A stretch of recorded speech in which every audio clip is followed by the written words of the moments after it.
કેમ છો બધાને? જય માતાજી, બાપા સીતારામ। સવારના 9 વાગી ગયા છે અને આવી ગયા છે વાડીમાં। ઘરનું કામ થઈ ગયું, જો કપડાં ધોવાઈ ગયા છે, અહીંયા થાંભલિયું નાખીએ છે, પતરા નાખવાના છે તો, અને વાડી તો અમારે બાજુમાં છે તો એમ થયું હાલો માંડવી વાવી છે 2 દિવસ પહેલાં, તો માંડવી ઓલા ભાગમાં તો સરસની ઉગી ગઈ છે અને આ ભાગમાં આપણે ઉગતી આવે છે। તો કાલે તો હજી દેખાતી નહોતી, આજે તો છે ને હાયરું કાઢી ગઈ, તો હું તમને બતાવું।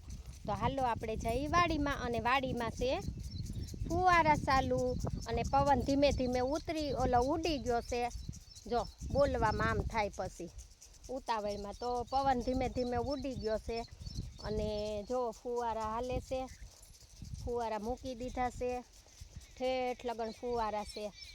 તો તમે જોઈ શકો છો, જો અમારે વાડીમાં ફુવારા મૂકી દીધા છે અને ફુવારા હાલે છે, અડધો અડધો પાટ પીતો જાય છે, પણ લાઇટ નથી રહેતી। લાઇટ બહુ કવરાવે છે, વહી જાય છે ઘડીએ ને ઘડીએ, નકર તો ઘણું પી જાય, બહુ વાંધો ન આવે।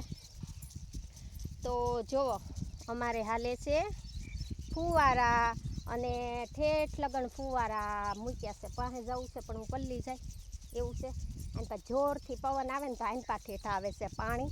તો જો ફુવારા હાલે છે અને આપણે જઈએ થોડાક ફુવારા પાસે, તો થોડુંક દેખાય ને પાણી।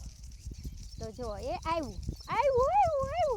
તો જો ફુવારા હાલે છે અને ઠેઠ લગણ અમે ફુવારા મૂકી દીધા છે, આ સેઢેથી ઓલા સેઢા સુધી। તો જો એ આવ્યું પાણી આવ્યું।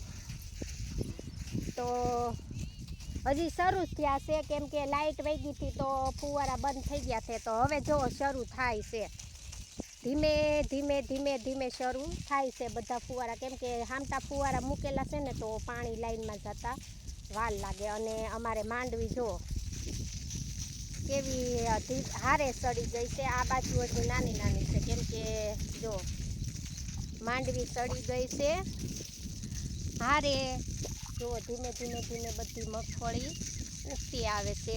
તેમ થયું હાલો વાડીમાં જઈ અને એક બ્લોગ બનાવી નાખી સવારમાં। અને આ બાજુ તો સરસની મગફળી થઈ ગઈ છે અને બધી ઉગતી આવે છે મગફળી। તો આ બાજુ ફુવારા મૂકી દીધા હતા, આ બાજુ હવે મૂકી હતી પાટ, 2 પાટ પાઈએ છીએ દરરોજના, કેમ કે લાઇટ નથી રહેતી, નકર તો ઘણું બધું પી જાય, પણ લાઇટ નથી રહેતી ને એટલે થોડું પીવડાવીએ છીએ। અને અહીંયા તો જો સરસ માંડવી થઈ ગઈ, કેમ કે ખાલી એક રાત જાય ને તોય ઘણો ફરક પડી જાય, એક દીની માંડવી આગળ પાછળની તોય કેટલો ફરક પડી જાય। તો જો અહીંયા તો એકદમ હાર્યું નીકળી ગઈ છે, સરસની બધી ઉગી ગઈ છે। અને અહીંયા તો જો ખડ શું ઉગ્યું છે, ઓહો ઢગલો થઈ ગયો, હજી માંડવી નથી થઈ ને ત્યાં તો ખડનો ઢગલો થઈ ગયો। જો આ શું છે તમને ખબર છે? આ છે કાંકડી। અમે આમાં કાંકડી વાવી હતી ને, તો આ કાંકડી પાકી ગઈ હોય ને તો બી ખર્યું છે, એટલે આટલી બધી કાંકડી ઉગી છે જો। તો હવે આને પારશું ને ત્યારે બધી લઈ લેવા, તો આ હું વિડીયો ઉતારવા આવી તો જોઈ ગઈ।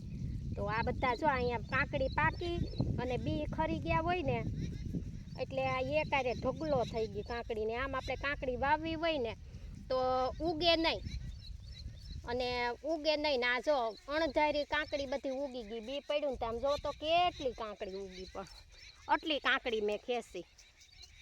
તો અણધાર્યું બી પડ્યું હોય ને એટલે જો કાંકડી કેટલી ઉગી ગઈ ને કેવી સરસની થઈ ગઈ। અને આમાં છે ને મારે કાંકડીનું વાવેતર હતું, જોકે તમને બધાને ખબર જ છે, કેમ કે હું કાંકડીમાં લાઈવ કરતી ને મેં વિડીયો ઘણા મૂકેલા છે। તો જો અહીંયા પણ ઢગલો થઈ ગયો, જ્યાં જ્યાં કાંકડીનું બી પડ્યું છે ને ત્યાં કાંકડીના ઢગલા થઈ ગયા છે ઉગીને। આમાં મેં છે ને પાળે વાવી હોય ને તો ન ઉગે, અને અણધારી જો કેટલી કાંકડી ઉગી, મૂળિયા પણ સરસના નીકળી ગયા છે અને કાંકડી પણ સરસની છે જો। તો એમ થયું હાલો આપણે વાડીમાં જઈએ અને એક બ્લોગ બનાવી નાખીએ। અને હમણાં છે ને પવન ઓછો ઉડે છે, બહુ વાંધો નથી આવતો। અને અત્યારમાં મેના રાણી છે ને બધી સડી ગઈ છે લીમડે, કલકલ ચાલુ કરી દીધું। તો જો આ જો મીના રાણી બોલો માં. મીના રાણી અત્યારમાં લીમડે સડી ગયા છે અને કલકલ કલકલ ચાલુ કરી દીધું. જો આવે અવાજ. લીમડો કાપી નાખ્યો છે કેમ કે પવનનો પછી પડે એના કરતાં લાઇટને નુકસાન કરે આ ટીસીને, એટલે અમે છે ને ચોમાસામાં ઝાડવા થોડા થોડા કાપી નાખીએ તો નુકસાન ઓછું કરે. તો કાકડી મેં ખેંચી લીધી છે. તો માંડવી સરસની અમારે ઉગી ગઈ છે અને ફુવારા પણ ચાલુ થઈ ગયા છે. અને હજી ઓલા ભાગમાં અમે મગફળી વાવીએ છીએ. અને આજે વાદળા પણ થઈ ગયા છે અને ગરમી પણ એટલી બધી છે, બહુ ગરમી પણ છે. અને આજે છે મારા ભૂરિયાને રજા, તો જુઓ ભૂરિયો મારો મારે છે આટા. તો જુઓ વાડીમાં સરસની મગફળી બધી નીકળી ગઈ છે, હારે સડી ગઈ છે. બધી મગફળી હારે સડી ગઈ છે. સરસની મગફળી નીકળી ગઈ છે. અમે તો માંડવી કહીએ, ગામડાની ભાષામાં તો અમે છે ને માંડવી કહીએ, પણ આ તો પછી મગફળી બોલવું પડે. તો જુઓ બધી મગફળી સરસની નીકળી ગઈ છે અને ફુવારા પણ હાલે છે. અને આજે વાદળા પણ બહુ થઈ ગયા છે અને ગરમી પણ છે. તો હવે વાલીડો વરહી જાય તો સારું, ખેડૂતને થઈ જાય નિરાત અને ખેડૂત બધા લાગી જાય કામે, નવરા છે નહીં. એક વરસાદ પડ્યો, વાવણી થઈ સારીથી, એટલે બધા ખેડૂ વાડીમાં જ દેખાય, જ્યાં જો ને આ ખેડૂ વાડીમાં વાડીમાં વાડીમાં. તો માંડવી સરસની થઈ ગઈ છે અને ઓલા ભાગમાં તો બેલી પણ હાલી ગઈ છે 2-3 વખત. અને આ ભાગમાં બધી ઉગતી આવે છે. ઓલી બાજુ વધારે ઉગી ગઈ છે. આ તો હજી કાલ તો દેખાતી નહોતી અને આજે તો જો આજે તો બધી દેખાવા મળી છે. 2 દિવસ થાય ને ત્યાં તો રાપે સડી જાહે. તો એમ થયું હાલો વાડીમાં જઈ સવારમાં એક બ્લોગ બનાવી નાખી. ફુવારા ચાલુ છે તો લાઇટ વહી ગઈ હતી તો ફુવારા થઈ ગયા હતા બંધ. તો લાઇટ આવી તો પાછા ફુવારા થઈ ગયા ચાલુ. તો જો ફુવારા હાલે છે અને મગફળી પીવે છે. હવે વરસાદ વરસી જાય ને વાલીડો તો આ ફુવારાને હંકેલીને મૂકી દેઈ.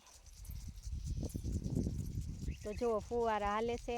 આ હેઠેથી ઓલા હેઠા સુધી અમે પાથરી દીધી છે લાયન અને કરી દીધા છે ફુવારા ચાલુ.